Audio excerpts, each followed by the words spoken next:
We're great, actually. Brilliant. Not too bad this morning. How are you?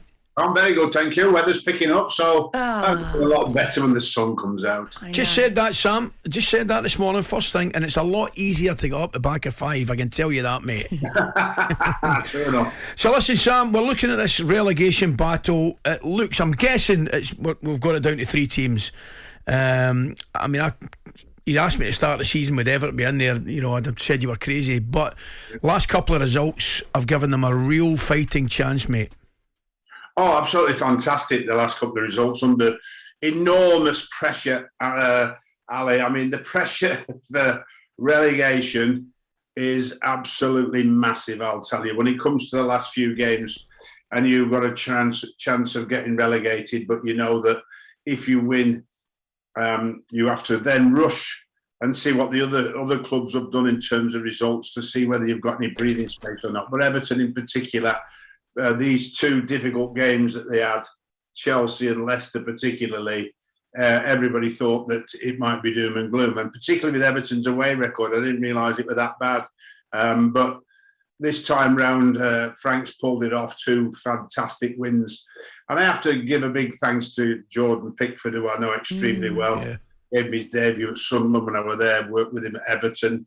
And I think that he has been the hero for Everton with the saves he's made in the last 2 games. I mean, they've just been, at the right time, absolutely world-class and outstanding. And I think that's the big reason that Everton have got the points in the bag. And I think if they win Watford now, they're nearly there.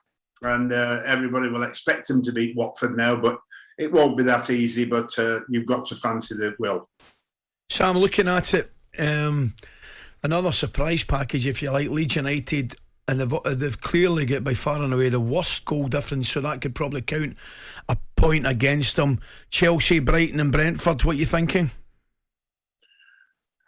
Very, very difficult indeed. New manager, not used to the Premier League, will never have experienced this pressure, Ali. And of course, looking at the disciplinary record, hasn't been the best this year. Got a sending off again at the weekend.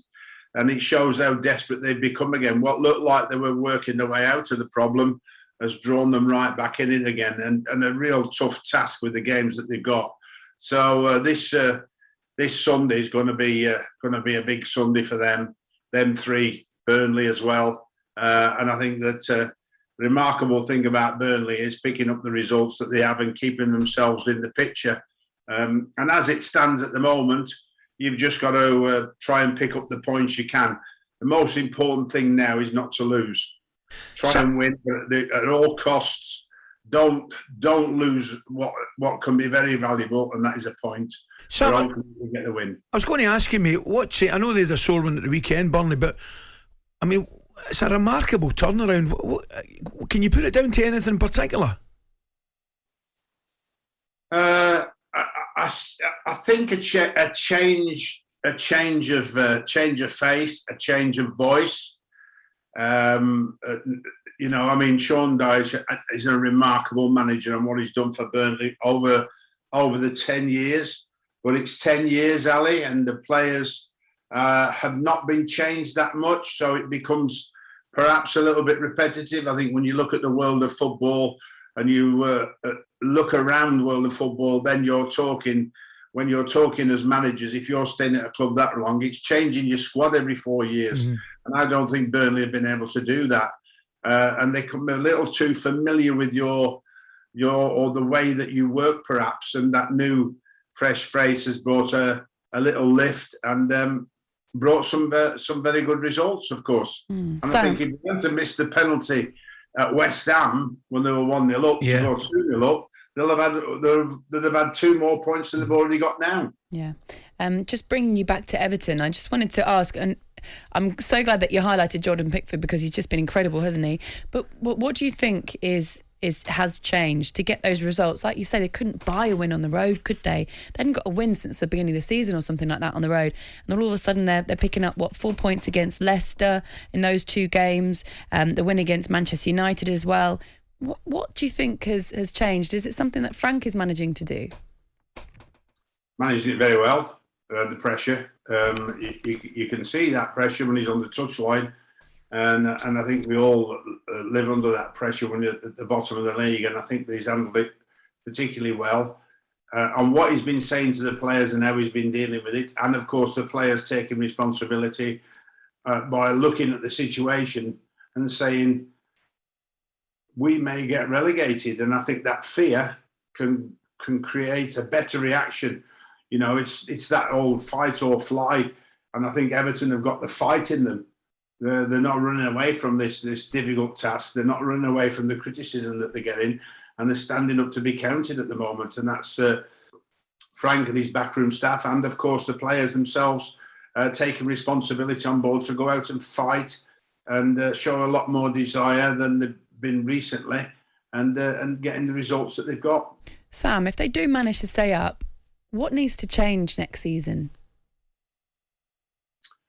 Well, I don't know now. I mean, it's a long time since I've been there. I just know that when I was there, the whole plan was recreating the recruitment policy and starting at the basis of this is where we have to go to start to build to the new stadium and also to start to build to Europe.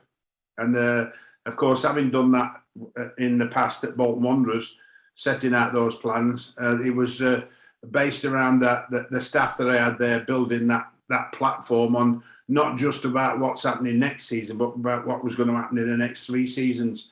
And I think that's what really needs to happen. Whether there's enough finances now to do that, I would probably say probably not to have a dramatic change next season, because I'm not so sure the finances are there anymore because it's been spent previously. So it's a difficult task to make the team a lot better, I think. But that will all depend on how Frank and Farhad get on in terms of what they're going to do and what they're going to recruit next season and who's going to leave.